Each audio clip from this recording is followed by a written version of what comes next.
Pois bem, agora as notas internacionais. De resto, o assunto que vão dominar ou vai dominar a reflexão temática aqui em estúdio. Começamos a olhar para a China e Vietnã, que o presidente Xi Jinping iniciou nesta segunda-feira uma visita pelo país do Sudeste Asiático, com o objetivo de fortalecer relações comerciais e regionais para compensar o impacto das tarifas impostas pelo presidente dos Estados Unidos da América, Donald Trump. Xi Jinping disse que o protecionismo não leva a lugar algum e busca apresentar-se também como um parceiro confiável e instável, em contraste com Trump, que iniciou uma ofensiva comercial sem tréguas, com novas tarifas até agora a parceiros económicos. Durante a visita, os dois países assinaram 45 acordos, incluindo sobre ligações ferroviárias e cadeias de abastecimento. O presidente chinês desembarcou nesta segunda-feira como primeira etapa da viagem que também o levará a Malásia e Camboja.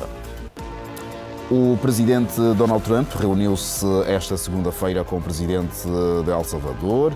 Durante a reunião, Trump elogiou o seu homólogo por abrir o sistema prisional do seu país para supostos membros de gangues, detentos que Trump quer que saiam dos Estados Unidos da América. O governo do republicano deportou centenas de venezuelanos para El Salvador sobre a lei de inimigos estrangeiros de 1798, incluindo o morador que a administração reconheceu ter deportado por engano. O presidente americano, que assumiu o cargo em janeiro, prometendo reformar a política de imigração dos Estados Unidos da América, entrou em Bukele, um parceiro para este reforço.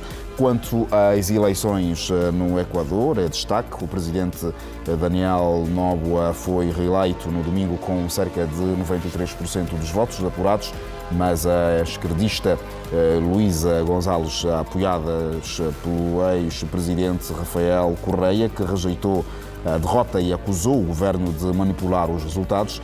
De acordo com a CNN, 84% dos 13 milhões de eleitores exerceram seu direito de voto. O Equador, com 18 milhões de habitantes e também um país polarizado e assolado pela violência relacionada às drogas. No entanto, na véspera da segunda volta das eleições, o governo declarou estado de emergência parcial de 60 dias e ordenou recolher obrigatório.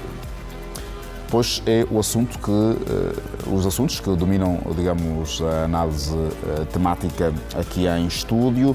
Vamos ter a abordagem que se impõe via Skype com o habitual comentador também da Televisão Pública de Angola, o Wellington Calazans, a partir da Suécia. Muito boa noite e bem-vindo.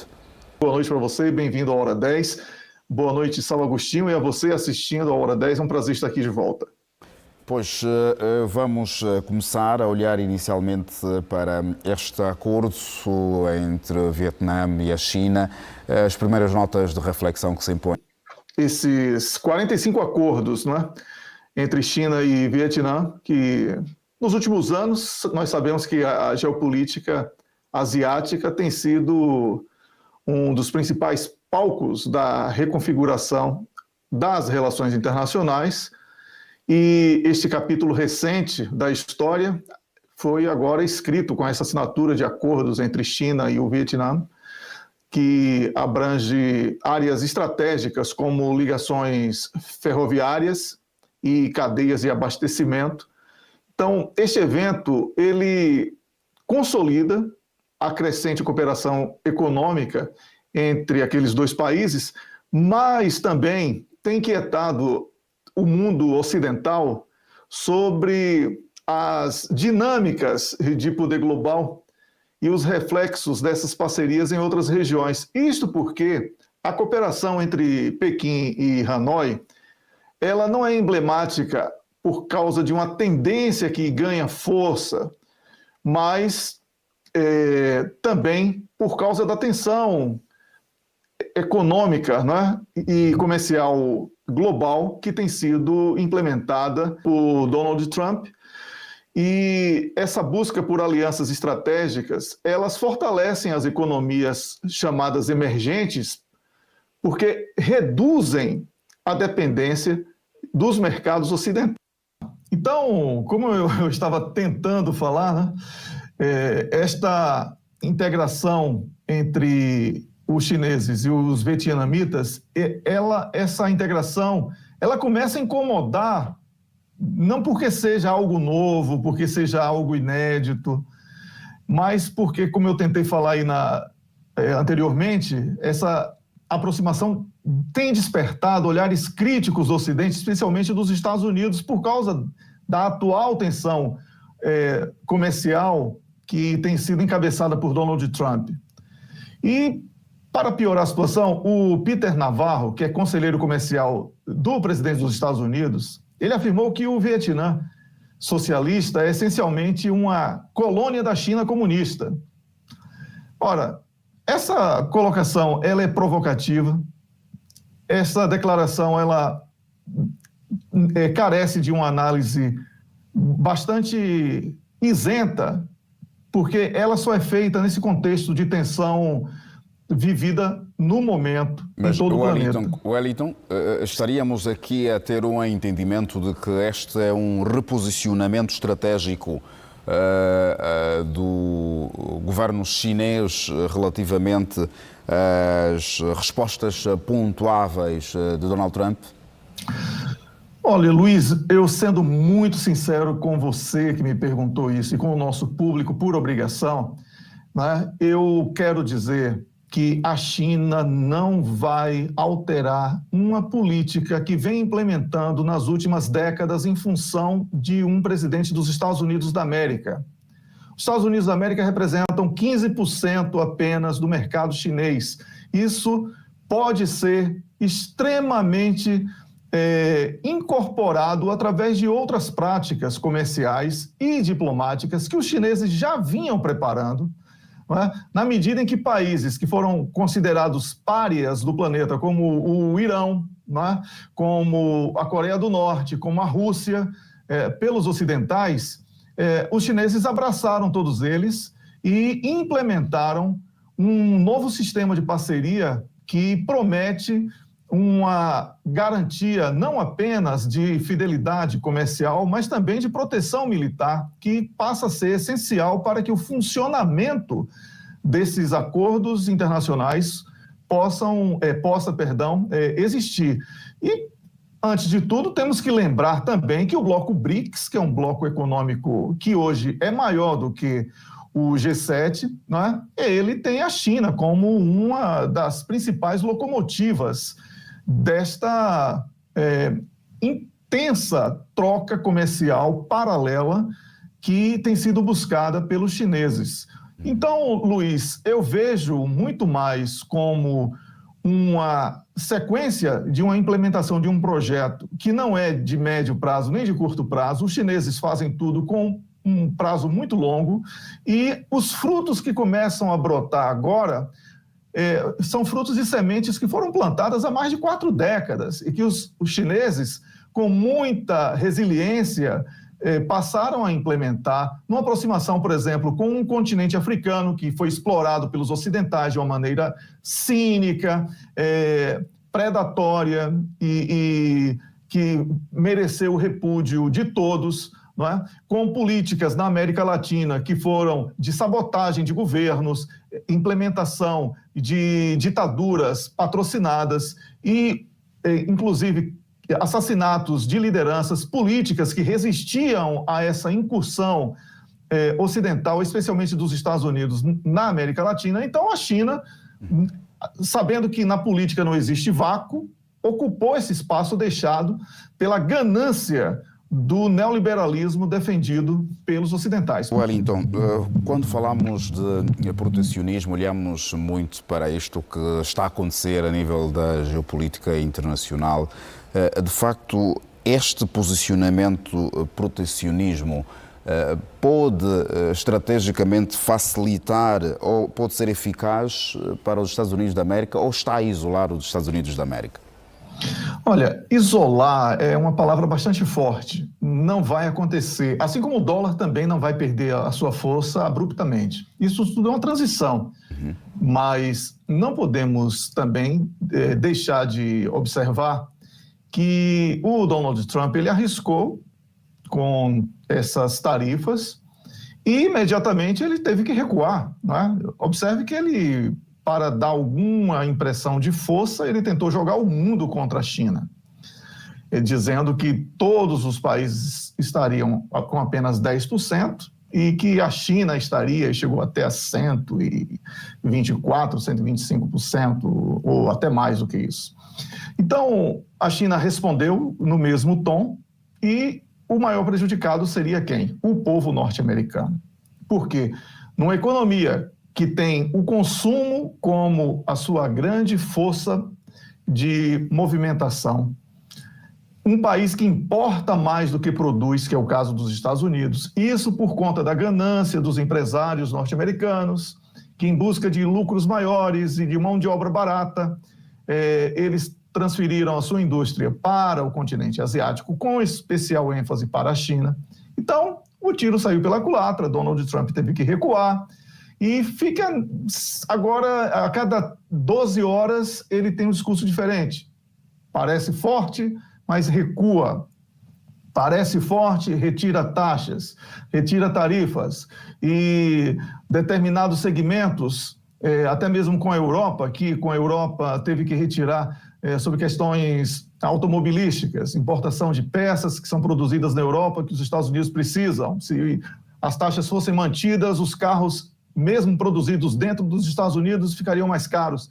Então, o povo norte-americano começa a perceber que quem vai pagar essa conta salgadíssima vai ser o povo, não é, norte-americano, força o Donald Trump, pela questão da impopularidade dessas decisões, a recuar, e também para o reconhecimento do que o colega Saul falou há pouco, da multipolaridade. Porque é muito difícil para os Estados Unidos tentar manter essa unipolaridade quando já não cabe mais isso. Quando temos a China, por exemplo, temos a Rússia e temos outros atores que despontam como grandes potências, especialmente comerciais. Então, eu vejo que o final disso tudo aí vai ser um grande acordo, porque não há outro caminho. Mas, Saul, ou mesmo Wellington, se possível, responder neste sentido, como é que esta aproximação vai afetar, digamos, o equilíbrio geopolítico, quer entre a Ásia e claramente no Indo-Pacífico? Todos precisam de todos, Luiz. Então, o mundo interligado, ele não permite mais que seja pensada uma nova Guerra Fria, com diferentes atores, ou a divisão do mundo em dois blocos, como já houve no passado, porque os países se comunicam de diferentes maneiras e diferentes tecnologias, diferentes pesquisas são desenvolvidas por atores completamente distantes, através das novas tecnologias da informação que permitem a troca de conteúdos e de pesquisas à distância, ainda que também existam laboratórios que aglomeram diferentes cientistas de diferentes nações, mas o mundo está interligado. Lutar contra isso é a mesma coisa do fabricante de carruagens que tentou brigar contra o surgimento do automóvel. Então, os Estados Unidos precisam entender que o mundo evolui e que, se ele ficou para trás, ele precisa agora buscar acompanhar esta evolução, porque lutar contra a evolução é perder duas vezes. Estamos diante do novo xadrez, diante deste processo todo de negociação, de acordos, se formos olhar para aquilo que tem sido a cooperação da Associação dos Países Asiáticos? Sim, como eu estava falando, isso é uma política que já vem sendo implementada pela China, não é nada novo. Apenas um novo alarde foi criado em função da atual crise vivida em decorrência das medidas anunciadas por Donald Trump na semana passada. Acontece que a China vai continuar, sim, Luiz, implementando a sua expansão comercial. Observe que devemos entender por expansão comercial uma expansão sadia, sem intervenção, sem a imposição da força, sem a extorsão, a busca de uma parceria ganha-ganha, que sempre foi a política chinesa e, por isso, tem incomodado tanto, não apenas os Estados Unidos da América, mas outros países ocidentais que ficaram durante séculos acomodados com a possibilidade de imposição de colônia e colonizador, não é? E esse tempo está passando. O mundo conectado permitiu que países pequenos, por exemplo, da África, do continente africano, não é? Expulsassem os franceses, apenas como um dos exemplos. E isso tudo é o reflexo de uma nova mentalidade que tem sido criada para que a autodeterminação dos povos deixe de ser um discurso apenas nos congressos das Nações Unidas e seja posto em prática na sua plenitude, a partir de diferentes forças agrupadas e garantindo proteção mútua e importantíssima para que o mundo possa ser mais tranquilo, menos belicoso, possamos respirar melhores ares. É isso, Luís. Seguimos, Wellington, a olhar para o acordo para a deportação e combate aos gangues, o acordo entre o presidente Donald Trump e o seu homólogo Bukele. Como é que se pode entender estas iniciativas? Que faz parte, digamos, da sua estratégia de governação? É isso, né? Bukele, ele tem sido bastante contestado por uma série de organismos internacionais, porque tem sido acusado de desrespeito aos direitos humanos. No entanto, ele conseguiu zerar o índice de criminalidade do seu país. Então, dentro do seu país, ele é uma unanimidade. Ainda que toda unanimidade seja burra, não podemos aqui negar que a vida humana mereça, sim, um destaque especial, e ele atingiu esse objetivo. Ao combater as gangues que praticamente assumiram o comando de El Salvador, Bukele passou a ser uma referência para as políticas de combate à criminalidade. Então, quando hoje qualquer país, especialmente na América Latina, fala sobre segurança pública, El Salvador passou a ser uma espécie de laboratório do que deve ser feito. Ainda que, vou aqui repetir, o método seja, pelo ineditismo, bastante contestado, mas aí quem tem que julgar é o povo de El Salvador, que inclusive reconduziu o Bukele a mais um mandato. Mas um aliado à altura para endurecer esta política do Trump? Donald Trump tenta proveito da política aplicada em El Salvador para poder aplicar uma política que ele prometeu na sua campanha eleitoral de expulsão de imigrantes que ele considera ilegais. Com isso, o Donald Trump tem feito de El Salvador, e esse encontro ficou muito evidenciado, uma espécie de parceiro para dividir os danos vistos como ferimento das questões humanitárias com El Salvador. E Bukele, precisando de protagonismo internacional, vê na figura de Donald Trump um aliado importante para que ele consolide a sua posição internacional, já que internamente, como eu falei, ele já é praticamente uma unanimidade em El Salvador. Eu vou repetir aqui para o nosso público entender por quê. O país zerou o número de mortes por assassinatos e por crimes de gangues. Atingir esse objetivo, que foi a campanha de Bukele, fez com que ele fosse reeleito com uma margem esmagadora. Praticamente unanimidade, como eu falei.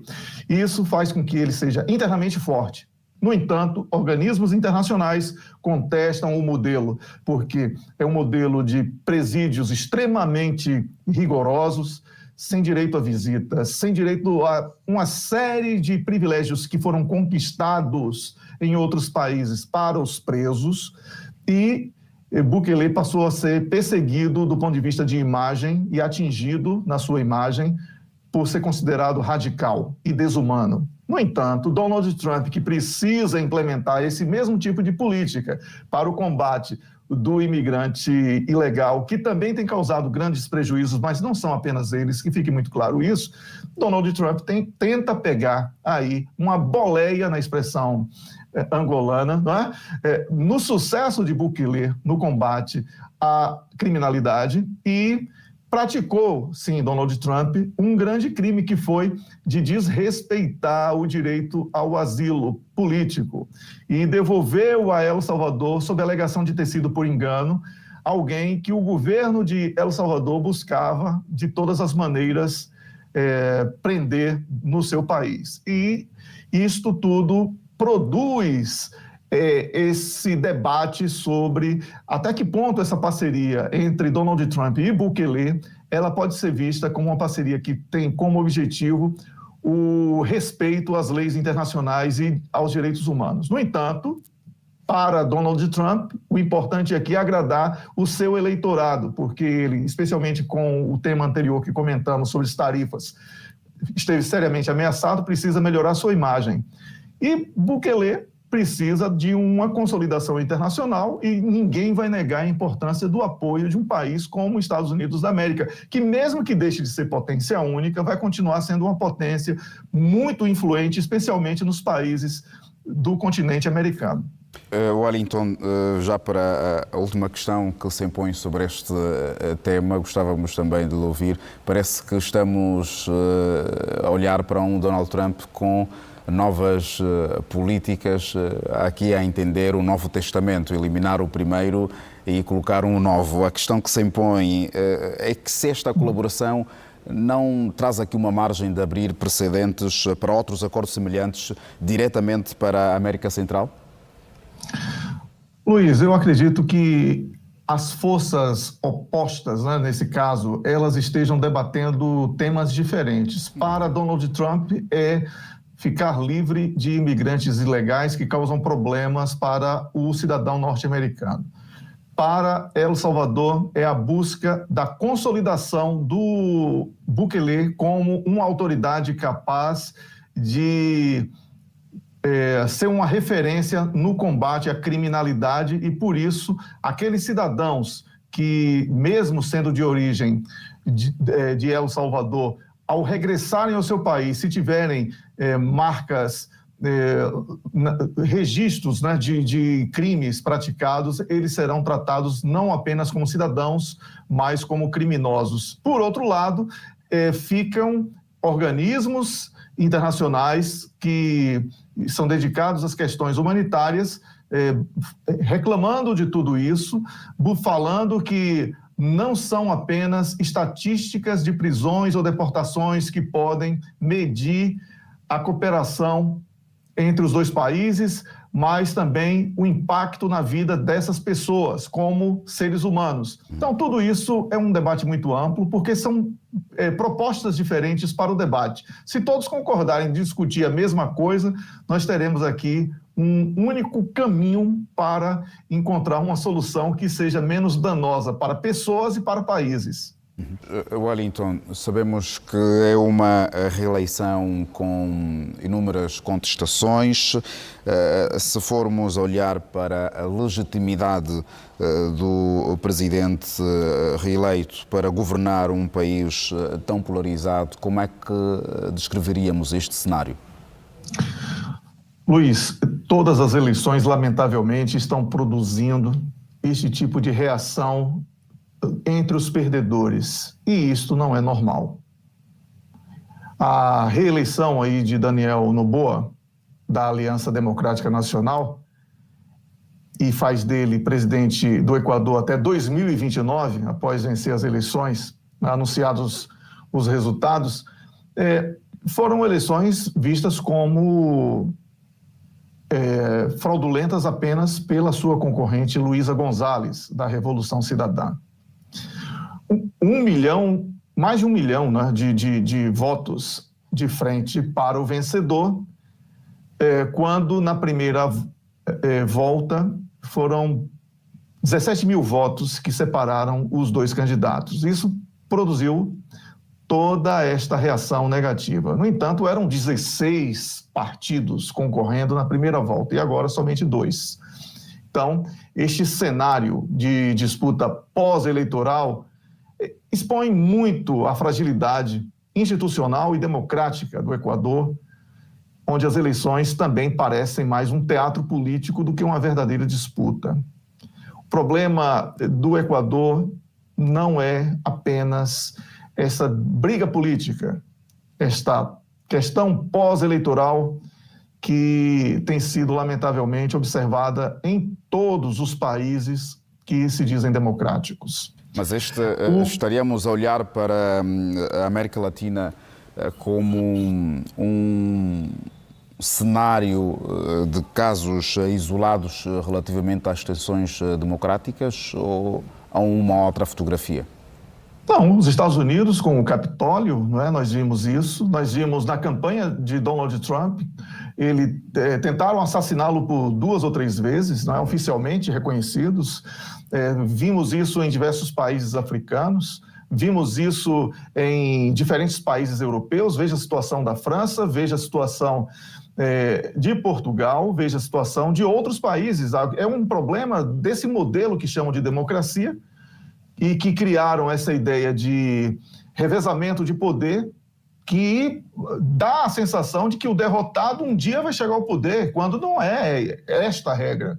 Não é a regra de quem tem 50% mais um, que é o vencedor e passa a governar todos, inclusive quem perdeu. O problema é da aceitação. A disputa pelo poder, ela passou a ser uma coisa venal. As pessoas que perdem, elas não projetam cenário de derrota, elas só projetam um cenário de vitória. Olha Moçambique, o que aconteceu em Moçambique, não é? Aquilo tudo que foi falado, e depois de tantas pessoas mortas, o derrotado se oferece para participar do governo. Ele poderia ter feito isso sem que ninguém morresse, por exemplo. Então, é um modelo de ascensão ao poder ou de renovação de poder que passa a ser contestado pela ineficácia, pela ineficiência também e pela produção de ruídos que inviabilizam o vencedor, porque esse tipo de contestação de resultado enfraquece quem ganha. A pessoa que ganha, o candidato que ganha, ele já chega ao poder com um vácuo entre a eleição e a nova posse, ou a posse, se for no caso de uma eleição e não de uma reeleição, e ele é visto como alguém que fraudou um processo eleitoral. Veja a Venezuela, né, que alguns países reconhecem, outros não reconhecem, e o país fica praticamente travado por isso. Então, é preciso que haja respeito pelas soberanias, é preciso também que seja debatida a questão, no caso do Equador, que é o tema central aqui da nossa conversa, um verdadeiro combate às drogas, porque os cartéis dominam os cenários políticos de todos os partidos que disputaram desde a primeira volta. Isso é importantíssimo que seja dito. Mas, Wellington, o Equador está institucionalmente preparado para lidar com esta violência do narcotráfico? Não está, porque permitiu que a presença dos cartéis da Colômbia e do México invadissem o país e praticamente existe uma consolidação do narco-estado no Equador. E isso faz com que o governo seja sócio do crime através da tolerância com determinadas práticas. E esse tipo de consequência chega sempre na conta de quem? Do povo, não é? O povo equatoriano sofre com todas as mazelas decorrentes da presença da criminalidade no poder. Isso está presente na justiça, na política, na imprensa e especialmente nas questões bancárias. Os bancos estão lavando o dinheiro do tráfico de drogas e isso é muito perigoso. Wellington Calazans, nós agradecemos a presença e as reflexões que se impuseram nestes temas e esperamos contar mais vezes. Muito obrigado, Luiz. Boa noite e bem-vindo aqui ao Hora 10. Ao colega Sal também, um grande abraço. E a você assistindo a Hora 10, até amanhã.